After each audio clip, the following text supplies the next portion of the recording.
12:20 Jorge Turpo en Arequipa, Joana Castro en Lima los están acompañando en la rotativa del aire. Esto es RPP, la voz de todo el Perú. Y ya lo habíamos anunciado, las redes sociales, los adolescentes, el acceso a la información, a qué tipo de información y sobre todo lo que viene circulando hace muchísimo tiempo y que son los retos, es decir, aquellos videos que se empiezan a hacer virales a nivel mundial y que los adolescentes copian, que en este caso habría llevado al fallecimiento a una pequeña en un colegio en el distrito de Independencia. Carla Gamberini, especialista en innovación educativa y CEO cofundadora de Más Educación PE, está con nosotros. Bienvenida, Carla. Buenas tardes. Buenas tardes. Sí, ¿qué tal? Buenas tardes, Joana. Buenas tardes, Jorge. ¿Cómo están?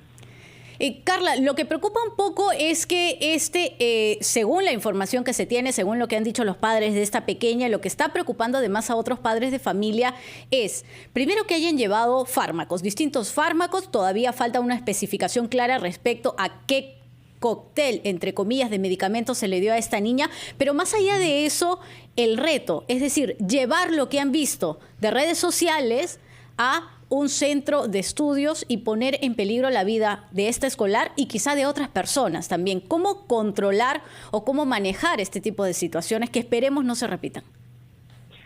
Sí, correcto. Es un caso muy triste y sumamente preocupante. Como especialista en innovación educativa y en educación y tecnología, lo primero que creo que hay que decir es, las redes sociales están ahí, están presentes y adolescentes tienen acceso a redes sociales, queramos o no. En muchos casos, muchas escuelas y muchos hogares optan por esta idea de querer prohibir el uso de redes sociales, cuando al final no es posible, porque queramos o no, los adolescentes están expuestos a ello. Entonces, lo que nos toca hacer a nosotros, tanto adultos en casa, padre, madre, tutores, como en la escuela, los adultos, docentes, directores, es ser orientadores para el uso de redes sociales de niños, niñas y adolescentes. Y digo niños, niñas porque últimamente más chiquitos también tienen acceso. Entonces, uno de los errores fundamentales con el Internet y las redes sociales es pensar que como los niños, niñas y adolescentes son nativos digitales, es decir, pueden usar un celular, pueden usar el Internet, saben navegar, es asumir que pueden estar bien. Y ese es un error. Entonces, el hecho de que puedan usar un dispositivo o puedan acceder a Internet y sepan cómo hacerlo mejor que probablemente algunos adultos, no quiere decir que sepan permanecer seguros y estar bien. Entonces, el trabajo más importante hoy, desde casa y desde la escuela, es darle las herramientas a los niños, niñas y adolescentes para estar seguros y permanecer con bienestar en las redes sociales. Sí. Y Carla, ¿qué es lo recomendable? Las mismas redes sociales recomiendan ciertas edades para acceder a una cuenta. En el caso de TikTok, de Facebook, ¿qué es lo recomendable? ¿Qué deberían saber los padres de familia cuando su niño le dice quiero crearme una cuenta en una red social? ¿A partir de qué edad le puede permitir el padre de familia acceder a ellas? Hay edades estipuladas en cada red social. Instagram, por ejemplo, es mayor de edad. En el caso de TikTok acepta menores. Pero también sabemos que si yo, por ejemplo, tengo 13 años, escribo que tengo 16, la red social me lo va a aceptar porque no hay manera de fiscalizar eso.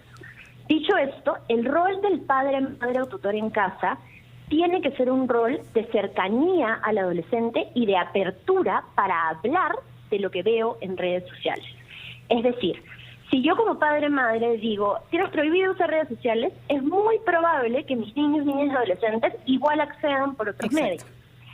O igual en el colegio les enseñe a alguien más ese reto de TikTok que a mí no me permiten ver. Y al final... Lo que necesito hacer como... Perdón, sí. Sí, termina, Carla, para hacerte la pregunta. Decía, lo que necesito hacer es dar el espacio para que se sientan seguros, mis niñas, niños y adolescentes, de hablar del tema. Es decir, preguntarle, ¿qué estás viendo? ¿Qué influencer sigues? ¿Qué reto hay ahora? Pero de la manera más asertiva posible y más abierta. Al final, como tú lo dices, Carla, va a quedar en un tema de comunicación y cercanía entre padres e hijos. Si vemos el otro lado, el lado educativo, ¿qué tipo de, no sé si la palabra sería límite o qué tipo de barrera, qué puede hacer el Ministerio de Educación en este caso y si es que tienen la posibilidad de hacer algo respecto a este tema? Porque hemos tenido reto de la ballena, el del ahorcamiento, que fue también terrible y que se supo de otros escolares que habían fallecido en otras partes del mundo, y así van saliendo temporalmente otros retos que se hacen virales que ponen en riesgo a niños y adolescentes en general, a nivel mundial.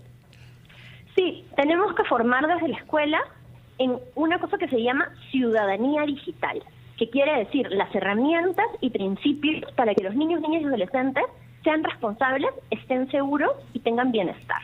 ¿Cómo comienzo a formar en eso? Formo desde chiquititos a saber qué es público, qué es privado, qué público, qué no publico, y llego hasta más adolescentes para temas de pensamiento crítico frente a las redes. Es decir, cómo yo cuestiono la información que tengo ahí, cómo veo un reto y cuestiono si es positivo o no para mí. Ahora, ¿cómo logro enseñar esto? Por supuesto que tengo que capacitar docentes para que los docentes puedan enseñarlo. Y también tengo que gestionar las escuelas. Por ejemplo, yo estoy trabajando en varias escuelas públicas donde se prohíbe el uso de celulares. Si yo prohíbo el uso de celulares en el aula, ¿cómo yo como docente voy a poder trabajar estos temas si no tengo ni siquiera el acercamiento y la apertura para hacerlo? Entonces yo sí creo que ahí... ¿Es contraproducente? ¿Esa medida es contraproducente? Yo creo que lo importante es saber de que los niños, niñas, adolescentes están expuestos a esto. Entonces tenemos que mediarlo desde la escuela. Para mediarlo desde la escuela tenemos que gestionar el hecho que los docentes sepan orientar a los chicos y darles los espacios para que puedan orientar a los chicos a cómo están protegidos en redes sociales. ¿Qué sería, Carla, entonces, una medida? Lo que nos sugieres es, se me ocurre, y partiendo de lo que tú dices en concreto, que los escolares dejen quizá los celulares al momento de ingresar al centro educativo. Hay muchos padres que le dan celulares para mantenerse en contacto, pero que los dejen, digamos, en una zona sola, en una zona específica, cuando ya están en el colegio.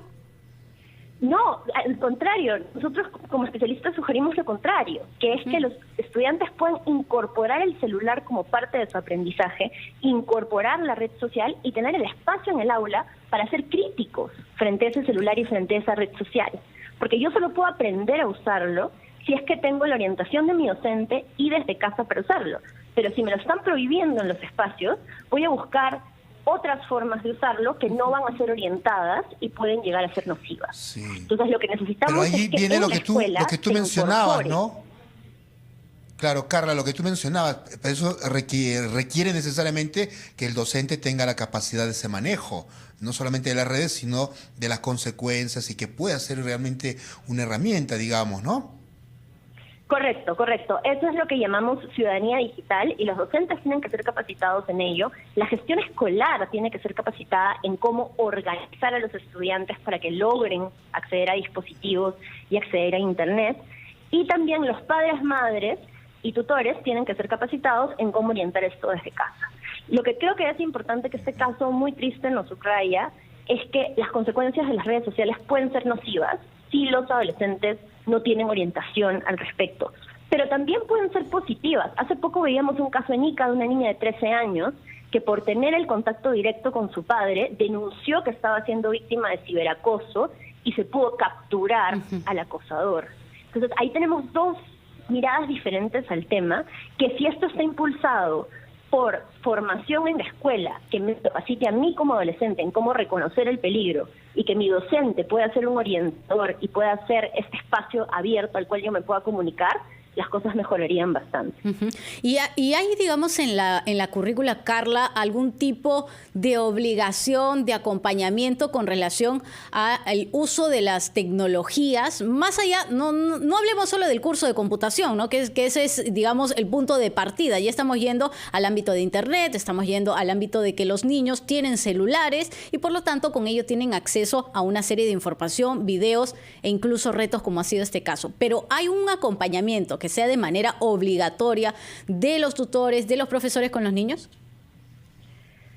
Hoy existe la competencia digital y esa competencia debería ser transversal a la currícula en general, es decir, no solo debería remitirse a un curso de computación o a un curso de educación para el trabajo, por ejemplo, debería ser transversal.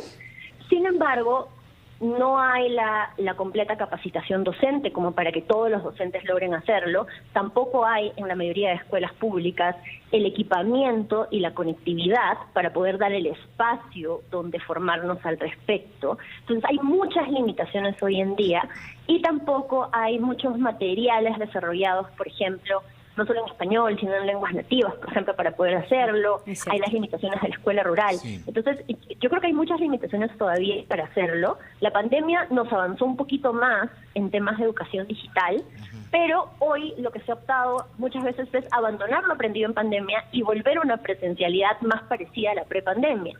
Entonces, lo que deberíamos hacer es justamente darnos cuenta de estas alertas, ver que es urgente tratar el tema de educación y alfabetización digital, tanto en docentes como en estudiantes, y ponerle mucho más fuerza a estas políticas, tanto de acceso como de formación en el tema. Carla, te pedimos por favor que te quedas con nosotros. Tenemos información relacionada al tema que estamos tratando, pero que continuamos aquí en La Rotativa del Aire, edición tarde. Joana Castro desde Lima, Jorge Turpo desde Arequipa. Y continuamos conversando con Carla Gamberini, especialista en innovación educativa, CEO y cofundadora de Más Educación P. Bueno, hemos escuchado, Carla, lo que ocurre también en Trujillo, ¿no? Donde hay retenidos escolares que fueron encontrados con pastillas. ¿Qué puede estar ocurriendo, Carla? ¿Cómo tratar este problema de manera, digamos, transversal? Porque no solamente viene de un lado la responsabilidad. Sí, son casos difíciles, son retos diferentes. Además, ya no estamos hablando necesariamente solo de la influencia de redes sociales, sino de como tú dices, un problema más integral. Y yo creo que en ese sentido también la solución y la mirada tiene que ser integral. Entonces, cuando existe la posibilidad o la alerta de detección de infiltración de drogas, de pastillas, de esto, las escuelas, existen ya programas diseñados para prevención del uso de drogas. Y creo que es bien importante mirar el tema de la prevención. Entonces, el rol de la escuela y el rol de las familias debería estar enfocado en la prevención. Aquí tienen que intervenir todos los actores, ¿no? Actores escolares, es decir, docentes, gestión escolar, también actores de la familia, también actores de salud de la comunidad y actores de seguridad de la comunidad. Recordemos que el entorno de la escuela no es solamente lo que pasa dentro de la escuela, sino es todo el entorno completo de lo que lo rodea también. Entonces, en este caso, digamos, es una atención que tiene que verse de manera integral y que tiene que anticiparse no solamente a encontrar las pastillas o a encontrar el elemento perjudicial, sino a hacer campañas y formación en prevención con adolescentes. Así es, Carla, muchas gracias por tu tiempo con nosotros aquí en La Rotativa del Aire. Carla Gamberini, especialista en innovación educativa, CEO y cofundadora también de Más Educación PE, porque uno espera, y estoy seguro que usted llegando o en la noche que vea a su niño, que vea a su escolar regresar con algunas dificultades quizás en algunos cursos, pero que le cuente o que no le cuente, quizás que tiene problemas en el colegio y escucha este tipo de casos, escucha estas situaciones, definitivamente va a terminar preocupado porque es una gran cantidad de horas las que su niño pasa en un centro educativo. ¿Conviviendo con quiénes o con qué tipo de control? Es la pregunta que nos hacemos todos.